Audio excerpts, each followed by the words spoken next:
Let's dive into billion-dollar whale in just a minute. This is the brief on Joe Low and the catastrophic 1MDB financial scandal. It's the staggering true story of how an obscure networking savant pulled off one of history's greatest heists, exposing massive blind spots in global capitalism. First, the illusion of wealth.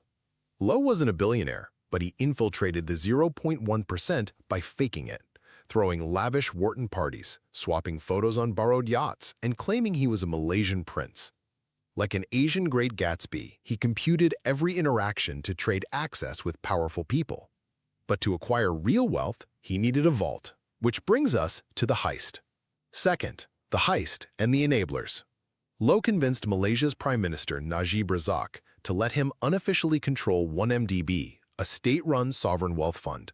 Using offshore shell companies like a fake Blackstone entity and complicit Swiss banks, he siphoned over $5 billion. Now you're probably wondering, how did top-tier Wall Street banks let this happen? Well, Goldman Sachs made hundreds of millions in exorbitant fees arranging 1MDB bonds, conveniently looking the other way while the cash vanished. So how do you spend billions in stolen funds? Finally, the absurd consumption. Low blew the public's money on an unprecedented luxury spree.